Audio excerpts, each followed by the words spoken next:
안녕하세요. 언론비상시국회입니다. 오늘은 이동관 방송통신위원장 내정자, 아직 내정은 안 됐습니다만은 이 내정설이 나오고 있는 이동관 후보에 대한 얘기를 나눠보는 시간을 갖겠습니다. 나와주신 분은 김창룡 서울과학종합대학원 대학교 석좌 교수님. 안녕하세요. 그리고 송여운 전 MBC 기자 나오셨습니다. 네. 자, 지금 이동관 후보가 아직 내정은 안 됐는데 내정되기 전부터 지금 학폭 얘기들 많이 나오고 있습니다. 혹시 뭐 좀 얘기 들으신 거 있으신가요? 그 학폭이 저희가 기자 생활하면서 학교 폭력 그 취재도 하고 그랬었는데 지금 나오는 그 학폭은 성격이 다르다고 봅니다. 예. 이를테면 뭐 아이들은 그 싸우면서 큰다 그러잖아요. 그런 문제가 아니라 지금 이동관 그 아들 학폭은 어떤 신분제 사이의 한 단면. 예. 그러니까 부모의 어떤 그 힘, 권력, 돈 그게 작용한 그런 것이 있는 그런 학폭이기 때문에 그 유심히 잘 봐야 되고요. 거기에 연루된 사람이 어떤 공직을 맡으면 안 된다는 게, 왜냐하면 공직이라는 게 자기 취미 생활이 아니잖아요. 자기를 위해서 하는 게 아니고 남을 위해서, 국민을 위해서 하는 건데, 그 내 아들, 자기 자식을 자기가 가진 권력과 어떤 그 백으로 보호했다라는 거는 그건 공직자의 자세가 없는 거죠. 지금 정순신 같은 경우도 정순신 방지법이라는 게 지금 네. 제출이 돼서 네, 죄송합니다. 국회 교육위를 통과를 했단 말이에요. 정순신 당시의 학폭 문제보다 더 심각하다는 얘기가 있습니다. 저는 훨씬 심각한 것 같습니다. 예. 더 글로리 한번 보신 분들 많을 텐데, 드라마. 그 드라마에 보면은 이런 대사가 나옵니다. 제가 한번 읽어보겠습니다. 그 동훈이가 피해 학생에게 이제 하는 얘기죠. 너 세상에서 완벽하게 계급이 존재하는 곳이 어딘지 알아? 비행기 아니야. 퍼스트, 비즈니스, 이코노미. 그 사이에는 커튼 하나만 있을 뿐인데 아무도 그걸 못 넘어. 이 대사에 정말 전율했었습니다. 아씨, 야, 욕도 귀찮다 너. 너 세상에서 완벽하게 계급이 존재하는 곳이 어딘지 알아? 비행기 아니야. 퍼스트, 비즈니스, 이코노미. 그 사이엔 달랑 커튼 하나인데 아무도 그걸 못 넘어. 뭔 개소리야? 넌 그냥 한 끼 밥값도 안 되는 돈이나 쳐받으면서 계속 그렇게 커튼 뒤에 쓰는 소리야. 그리고 또 이런 대사가 있습니다. 아무도 널 보호하지 않아. 이거 피해 학생한테 하는 얘기입니다. 네. 아무도 널 보호하지 않는다는 소리야, 동훈아. 경찰도, 학교도, 네 부모조차도. 그걸 5글자로 하면 뭐다? 사회적 약자. 그동안 괴롭혀서 미안. 사과하려고. 화풀 거지? 그렇다고 뭐 경찰서까지 가고 그러냐? 쫄리게. 이제부터 네가 고데기 열 체크 좀 해줄래? 뜨거운지 아닌지만 봐달라니까? 나한테 왜 이러는데? 대체 나한테 왜 이러는 거야? 아, 지겨워 진짜. 니들은 왜 다 그걸 묻냐? 난 이래도 아무 일이 없고 넌 그래도 아무 일이 없으니까. 지금도 봐. 네가 경찰서 가서 그 지랄까지 들었는데 넌 또 여기 와 있고. 뭐가 달라졌니? 아무도 널 보호하지 않는다는 소리야, 동훈아. 경찰도 학교도 네 부모조차도. 그걸 5글자로 하면 뭐다? 사회적 약자. 그러니까 앞에 그 신분제 사회, 그다음에 그 사회적 약자라는 것. 그게 학폭의 어떤 배경, 예. 드라마의 배경이었는데 이동관 아들 학폭을 보면 똑같습니다. 예. 근데 그런 걸 별거 아니다라고 얘기하고 넘어가는 거는 정말 아닌 것 같습니다. 당시 그 입학사정관 이동관 이제 내정설이 나오고 있는 분의 자제분이 이제 다니던 학교 입학사정관은 학폭 기록이 남았으면 이동관 아들은 그럴 수 없는 거죠. 수시로 못 갔을 것이다, 이렇게 얘기를 했다는 보도가 있습니다. 우리 김 교수님도 이 방송위원장 후보로는 부적당하다 이렇게 보시는 거죠? 예, 우선 학폭 얘기에서 조금 더 연장선에서 무슨 얘기를 하느냐면, 이동관이 TV 토론에 나와가지고 자녀는 부모의 거울이나 이런 얘기까지 맞습니다. 하면서 제가 요 말은 꼭 하고 싶어요. 자식은 부모의 거울이라는 말이 있어요. 그 자식을 보면 부모로부터 어떻게 교육받는지를 알 수 있다. 일단 요 말만 하고, 제가 팩트 두 개만 너무 얘기할게요. 인신의 저기 예. 인격에 관한 이야기. 아니요, 제가 무슨 비난한 게 아니잖아요. 안 돼요. 예, 자, 잠깐 아무리 그래도. 그러니까 얘기한 다음에 하세요. 예, 남 얘기할 중간에 끼지 말고. 우선 아니, 발언하시고. 좀, 자, 이성적인 팩트를 얘기하긴 왜 인격에 대한 아니, 이야기를 해요? 인격에 대한 이야기를. 자녀, 참 제가 지금 할게요. 뭐라고 얘기를 했는데 지금 그래요? 자녀의 교육, 뭐 부모로부터 아, 저 분단- 부모예요? 아니 왜 사람이 그래요? 인격을 폄하하는 이야기를 지금 하고 무슨 있잖아요. 폄하를 해요? 자식이 저 지금 부모의 거울이 요 얘기할게요. 맞지. 지금 이 시점 속담을 얘기하는 아니, 건데. 아무리 듣다 하더라도 좀 정도가 지나치지. 마이크 아니, 좀- 대변인도 아닌데 왜 나서서 마이크 좀- 그래요 도대체? 이거는 인륜의 오디오 좀- 문제이기 때문에 인륜 나도 오디오 좀 자식이 다운, 셋이나 오디오 있어요. 다운해 주세요. 자식이 오디오 셋이나 다운해 있어요. 주세요. 가정교육, 자녀교육을 그렇게 얘기한 사람이 고위 공직자로 간다는 것은 이 수신제가 치국평천하라는 말이 있듯이 가정도 제대로 못 다스리면서 고위 공직자로서 국가의 신복이 되겠다는 건 이건 어불성설이거든요. 영어로 공직자를 시빌 서번트라고 그럽니다. 예. 말하자면 시민을 위해서 서비스하는 그런 마인드가 된 사람들이 공무원이고 특히 영어로 장관은 세크리터리라고 부릅니다. 세크리터리. 예.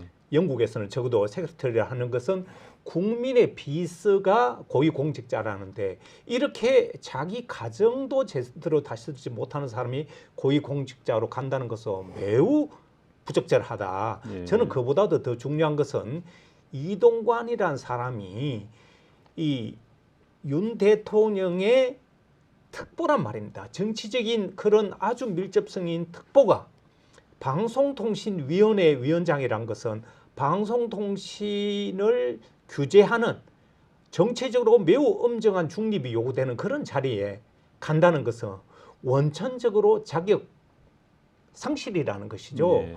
이런 사람은 정체적인 중립이 가장 요구돼서 이름이 그래서 독임제가 아닌 위원회잖아요. 예. 그 위원회는 여야를 대표하는 위원들이 구성이 돼가지고 합의를 통해서 해결하라는데 이런 정치적으로 분명한 노선을 가진 사람이 가게 되면 일이 제대로 이루어질 수 없을 뿐만 아니라 방송도 공정성을 요구하는데 예. 방송통신위원회 장이 이미 정치적인 편향된 사람이 갔다는 것은 방송을 앞으로 정치적 색깔에 맞춰서 통제하거나 장악하려는 그런 의도를 의심하지 않을 수가 없는 그런 네. 상황이거든요. 잘 보시면 최민희 위원이라고 이분도 방송통신위원회 위원으로 이미 추천됐지만 여러 가지 이유로 임명을 하지 않고 있거든요. 예. 이런 모습을 보면서 이 방통위원장으로 정치적으로 매우 부적절한 사람을 앉힌다는 것은 매우 정치적인 의도가 분명하기 때문에 이거는 이 민주주의의 중요한 근간을 흔드는 위험한 행동이기 때문에 예. 저는 반대한다. 그리고 마지막으로 한 가지 강조하고 싶은 것은 선진국의 고위공직자들은 하나같이 이 정직성, 고위공직자로서의 정직성을 굉장히 강조하고 또 그걸 검증까지 하는데 예. 이 이동관 씨 같은 경우는 언론 통제와 관련해서 또 학폭과 관련해서 여러 군데서 말이 달라지고 있고 여러 해명이 거짓 논란에 휩싸이기 때문에 이런 정도면 이미 결격 사유가 한두 개가 아니라 너무 예. 많기 때문에 그래서 많은 여론이나 기자들이 반대하고 있는 것 아니겠습니까? 예. 저는 민주주의 사회라면 이런 여론이 반영이 되는 인사가 이루어져야 된다 이렇게 봅니다. 최근 이제 보도를 보면은 이제 기자들 사이에서도 한 뭐 80% 정도는 반대하고 찬성하는 사람 한 13% 정도 찬성하는 걸로 나와 있을 만큼 반대 여론이 기자들 사이에서도 많은 것 같습니다. 기자들이 이렇게 이제 반대하는 이유는 과거 이명박 정부 때 이제 언론 장악 문제라든지 이런 거 거기에 대한 이제 기억 때문에 그런 거 아니겠습니까? 예전에 이제 뭐 그 민주언론 시민연합인가 여기 백서를 보면은 뭐 KBS, MBC 이런 사장들 다 교체하고 이사들도 다 바꾸고 또 뭐 비판 프로그램들 폐지하고 그런 사례들이 있었지 않습니까? 우리 저 전 기자님 좀 얘기 좀 해주시죠. 제가 이제 그 방송 기자로 살아왔는데 그 방송은 신문보다도 그러니까 국민 일반 대중에 미치는 영향이 굉장히 큽니다. 그러니까 이제 법으로 방송은 공정해야 된다든지 예. 어떤 정책 독립성하는 법을 규정하고 있지 않습니까? 이게 그 법을 지켜야 되는데 그 예를 들면 아까도 학폭 얘기 다시 얘기를 하자면 그 법을 지킨다는 게 뭐 법대로 하자는 거 아니에요? 법치가 법에 규정된 법대로 하자는 거 아니겠습니까? 예. 근데 학폭이 발생하면 이렇게 어떻게 처리하는 게 규정이 나와 있지 않습니까? 그 선생님이 알게 되면 학교에 알리고 학폭위가 열리고 어떤 규정에 따라 처리하고 근데 그게 안 지켜지지 않습니까? 예. 법을 무시한 거 아니겠습니까? 그 학폭위를 열지 않았기 때문에 법을 이제 수시로 무시했는데, 갈 수 있었던 거죠. 예. 특히 이제 그 이사장에게 전화했다는 거는 예. 그건 일반 국민들이 어떻게 그 담임 선생님한테 전화할 때 참 벌벌 떱니다. 네. 아이가 무슨 뭐 그렇지. 불이익을 예, 받을까봐. 예, 아이가 네. 학교에서 뭐 안 좋은 일이 있었다 그러면 그 담임 선생님한테도 벌벌 떨고 전화하고 교장 선생님한테도 함부로 전화 못 합니다. 보통 국민들은 하물며 그 이사장한테 어떻게 전화를 합니까? 그거는 백이나 뭐 그 권한 자기 권력이 취했기 때문에 그런 것이고 그러니까 그런 아까 교수님 말씀하셨지만 그런 생각을 갖고 있는 사람이 그러니까 공직자로서의 어떤 기본적인 자질을 안 갖추고 있는 사람이 방통이라는 그 중요한 자리를 맡게 되면 아까 말씀드렸다시피 방송이라는 것이 대중에게 미치는 영향이 크기 때문에 공정하고 독립 그 정치 독립 지켜야 되고 함부로 개입하면 안 되는 거거든요. 근데 법 무시하고 그 권력 그 함부로 남용하는 사람들이 방송을 가만두겠습니까? KBS나 MBC 그 자기 어떻게 필요에 따라서 이래라 이런 보도해라 보도하지 말아라 이거 빼라 넣어라 하면서 일단 방송이 아니라 그 정권 홍보의 수단 그렇게 이제 악용을 할 때 너무 남용을 하게 될 거고요. 그러다 보면은 그 오래전 전 대통령은 땡전 뉴스가 부활하게 될 겁니다. 예. 그 바로 그런 연장선상에서 저는 사실 이동관 홍보수석이 오면서 그 이명박 정부 때 예. 때 방송의 여러 가지 변화가 굉장히 많은데 저 역시 그 피해자의 한 사람입니다. 말하자면 예. 그 당시 제가 KBS 부산 KBS 쟁점 토론 사회를 보고 있었는데 어느 날 예. 갑자기 제가 잘렸어요. 그래요? 그래서 내가 총국장이 제 물었어요. 왜 이렇게 나를 하루아침에 나 필요하다면 출연료도 안 받겠다 내가 하겠다. 자기의 의사와 무관하게 예. 위에서 오다가 내려왔기 때문에 어쩔 수 없다는 식으로 얘기를 했는데 그것만 잘린 것이 아니라 제가 다른 방송사에 라디오도 하고 있었는데 일체 모든 방송사에 하나의 좌파 인사들에 대한 숙청 작업 속에 예. 제가 포함됐는데 저는 이유도 모르고 당했던 것이죠. 저는 제가 개인적으로 저는 교수 생활을 하고 있기 때문에 그렇게 잘리고 말고 그거는 중요하지 않지만 또 그런 시대가 와서 누군가가 또 그런 억울하게 방송 자기 어떻게 된지도 모르면서 어떻게 보면 방송 장악의 신화를 속에서 그런 식으로 칼질이 이루어지면 한 개인의 행복 추구권이랄까요? 한 개인의 이런 방송 활동들이 하루아침에 어떻게 보면 찬바람을 맞는 그런 신세가 되면 이건 안 된다. 예. 그리고 자기가 직접 했던 안 했던 그 문서 공개된 문서에 보면 홍보수석 이름으로 그런 것들이 다 왔기 때문에 저는 적어도 자숙해야 될 사람이 다시 방송통신위원장으로 온다는 것은 다시 한번 방송계, 언론계의 공포 분위기를 조성하는 것이 아닌가 이런 생각이 듭니다. 이동관 하여튼 그 당시 MB 정부에서 이제 KBS 정현주 사장도 그 당시 해임이 됐고 지금 민원연 이 백서를 보면은 KBS 뉴스 4대강 편 마지막 편이 또 불방되기도 했고요. PD 수첩 MBC죠. PD 수첩 4대강 편이 불방됐고요. 뭐 YTN 돌발 영상도 중단됐더라고요. 네, 네. 맞죠? 좀 우려가 되는 게 사실입니다. 어떤 식으로? 왜 그러냐면 방송통신위원회가 일반인들은 잘 모릅니다. 방송통신위원회는 유일하게 각 방송사에 어떻게 보면 압력, 영향력을 미칠 수 있는 정부 기관이기 때문에 방송사들이 방송통신위원회의 말을 듣지 않거나 여기에 대해서 저항을 하게 되면 여러 가지 불이익을 예상을 해야 되기 때문에 방송통신위원회 말을 듣지 않을 수 없습니다. 제가 그 안에 있어 보니까 방송통신위원회가 얼마나 위력이 센가를 몸으로 느낄 수 있었는데 그야말로 방송통신위원회는 그래서 정말 공정하고 정치적으로 중립적인 사람이 그야말로 공적 마인드를 가지고 정직하게 일해야 하는 곳이라는 걸 저는 체감을 했습니다. 그래서 사실 이동관 씨가 현 윤석열 정부의 홍보수석하는 것도 저는 곤란하다고 생각하지만 방송통신위원회 위원장으로 온다는 것은 이것이야말로 정말 위험하기 짝이 없는 일이다.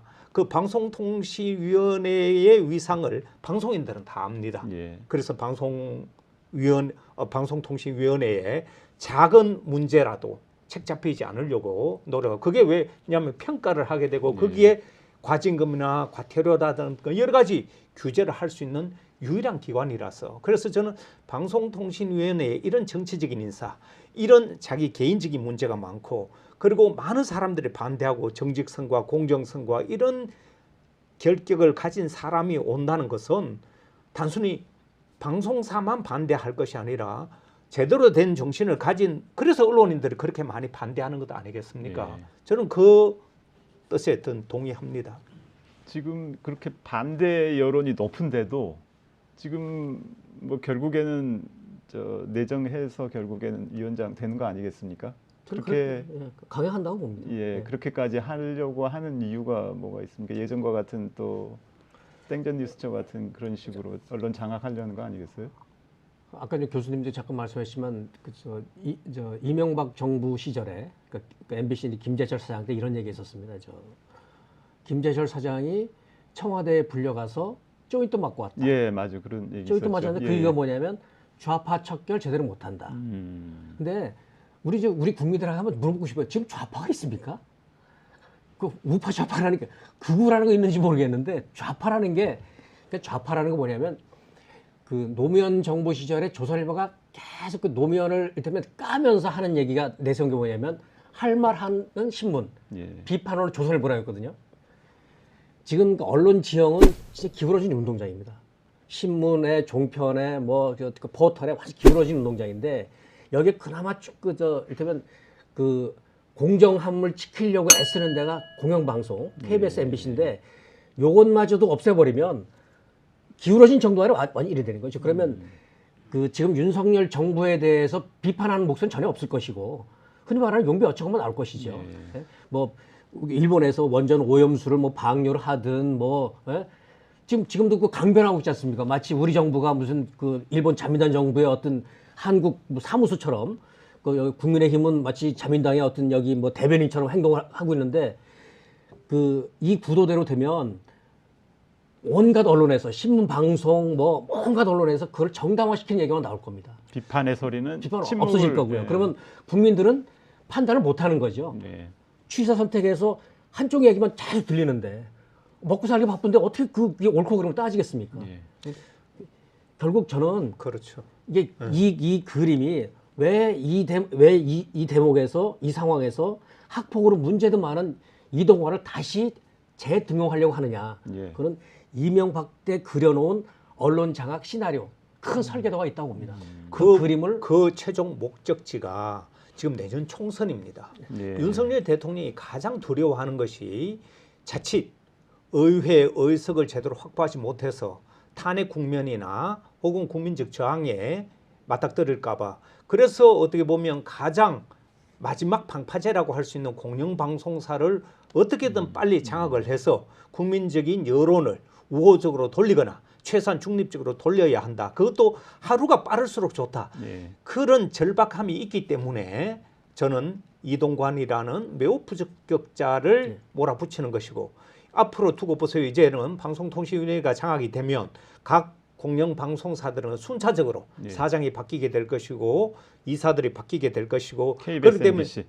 그렇게 되면 방송 내용이 달라질 것이고 이제 마음 놓고 이 각 정당의 후보, 차질 없는 후보는 어떻든 간에 윤 대통령에 충성할 수 있는 사람들로 공천권을 줘서 의회를 장악을 해서 적어도 탄핵 국면이라는 이런 위기 상황에 몰리지 않고 자기의 직권이 임기 동안 지켜지는 그것을 어떻게 보면 총 목표로 진행하다 보니까 웬만한 반대나 국민적인 저항 같은 거는 무시하고 가겠다.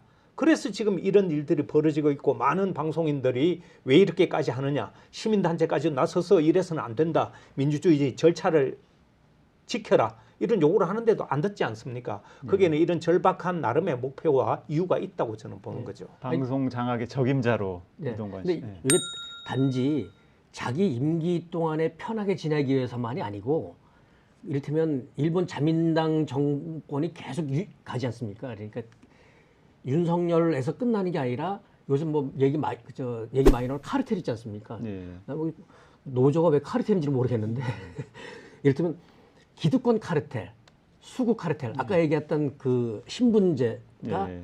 부모의 신분이 자식한테 대물 세습되는 그런 그런 세상을 만들려면 자기들 정권이 계속 이어가야 되지 않습니까? 예. 그러니까 수구 정권의 영구 집권 그 시나리오가 아닌가 그렇게 생각하고요. 단지 방송으로 끝나는 게 아니라 요 다음에 얘기해 주는 게 저겁니다. 문화예술계 블랙리스트 있지 않습니까? 예, 예. 똑같이 갑니다. 그러니까 예술을 하는 분들이 비판의식이나 문제의식이 없으면 예술이 안 되는 거거든요. 예. 비판을 못하게 하는 건데 언론 장악이 끝나면 그다음에 문화예술계를 장악하고 예. 그다음에 또 교육으로 넘어갑니다. 예. 그래서 교육에서 이를테면 박정희 이승만을 찬양하는 그런 순서가 다 정해져 네, 있나요? 예. 큰 그림이 있고 예. 이동관을 다시 불러들인 거는 이 그림을 완성하자. 예. 그래서 윤석열 정권으로 끝나는 게 아니라 이 기득권 정권이 계속 유지되게 그런 틀을 짜자, 그런 토대를 확보하자. 저는 그런 의도라고 봅니다. 그런데 하여튼 지금 상황에서는 뭐 임명권자가 하는 거 어떻게 막을 방법은 이제 법적으로 막는 방법이 있을까요? 막는 방법은 지금 없는 거죠? 저는 이 법적으로 문제를 접근을 하면 현재 지금 사법부가 다 지금 장악돼 있는 상태에서 민주주의를 우리가 뭐라고 그럽니까?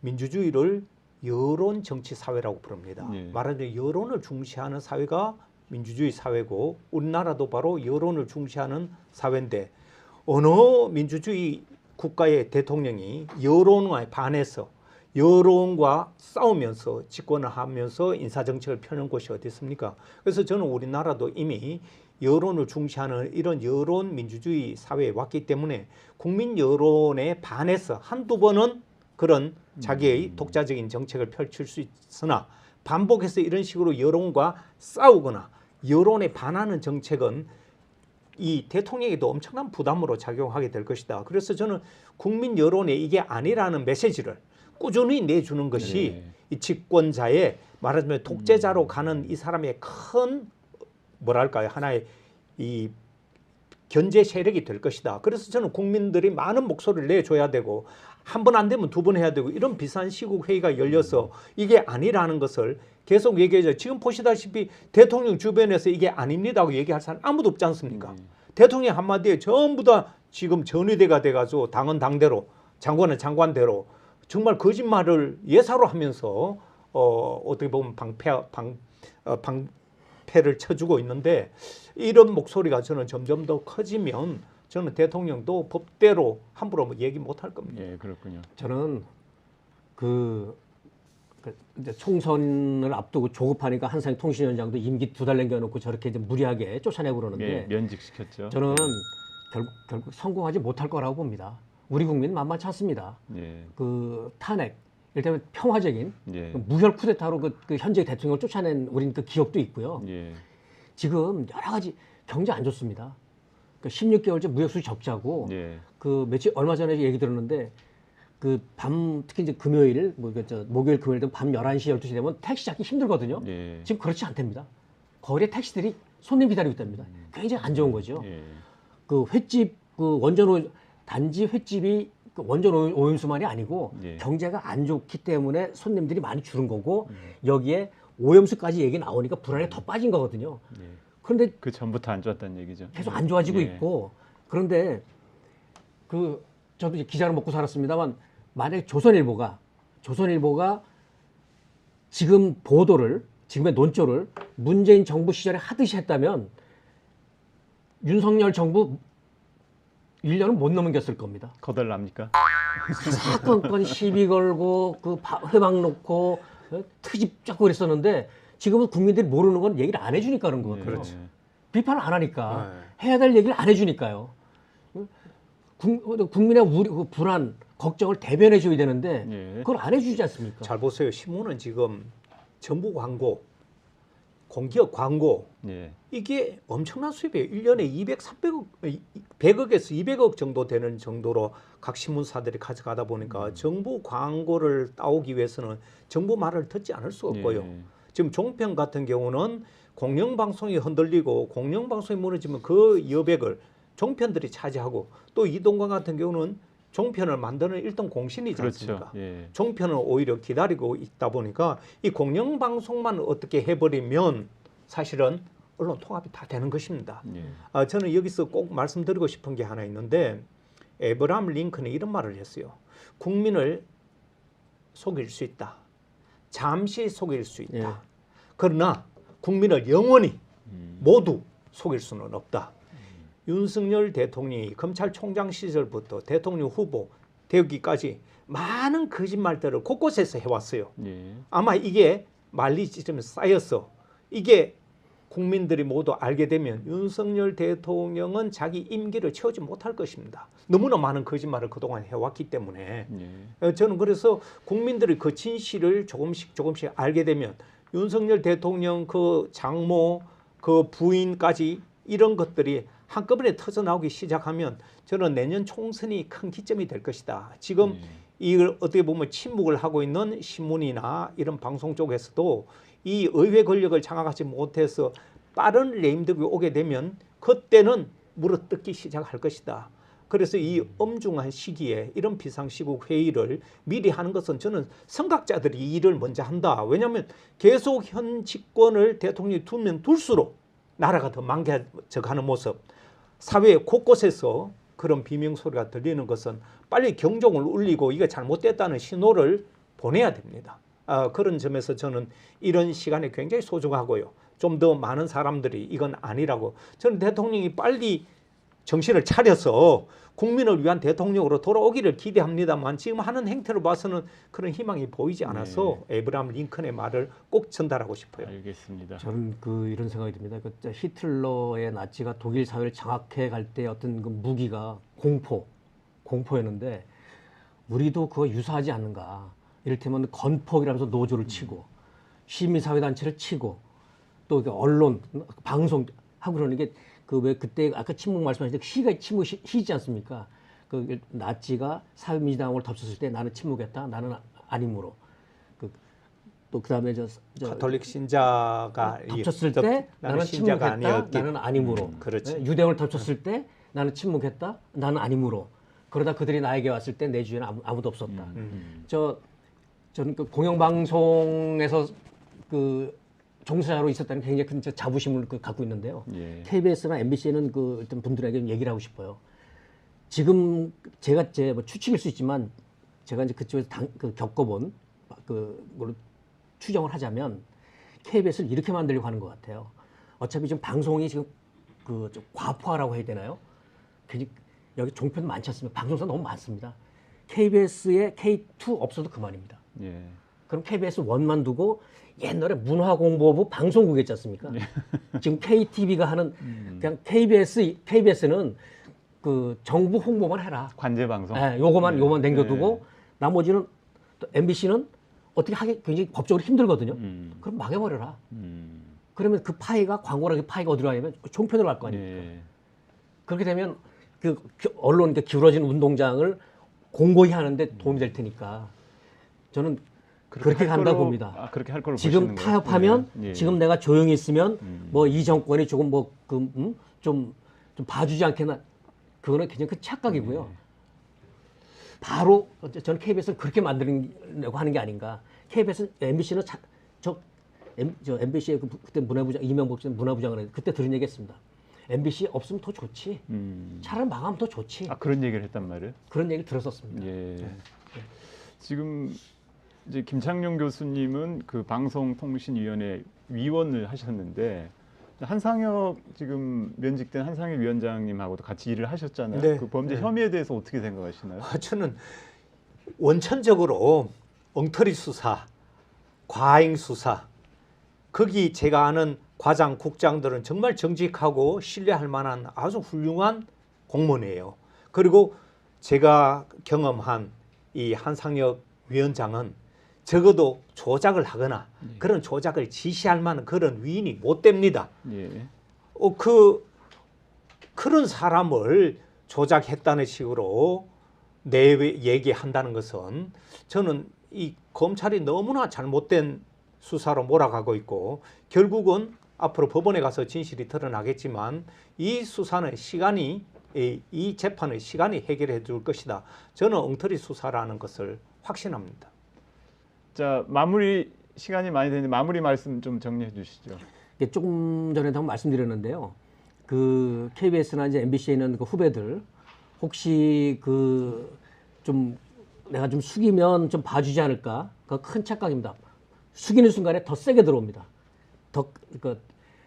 MBC나 KBS를 지켜주는 거는 딴 거 아닙니다. 국민의 지지. 예. 그러니까 지금처럼 하면 됩니다.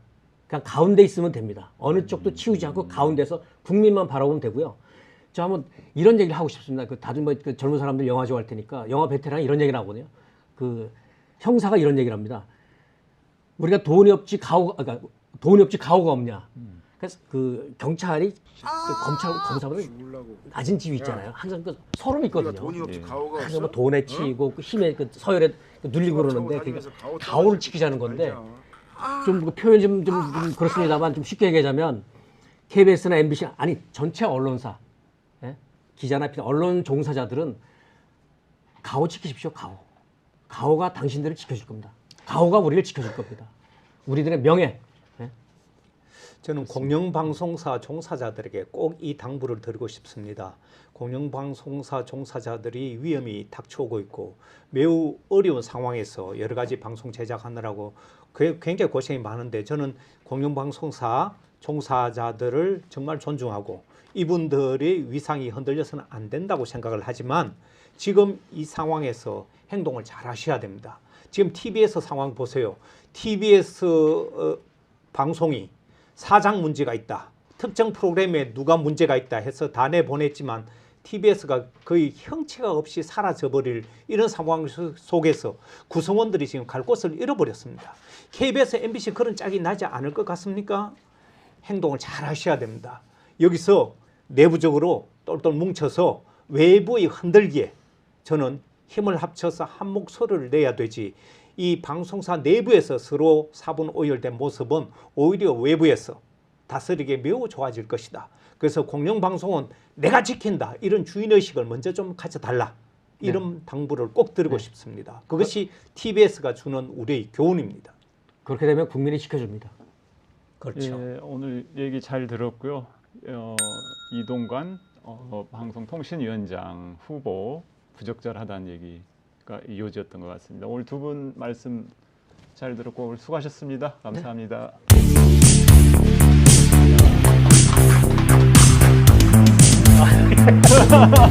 아이, 양이 준비된 채널들.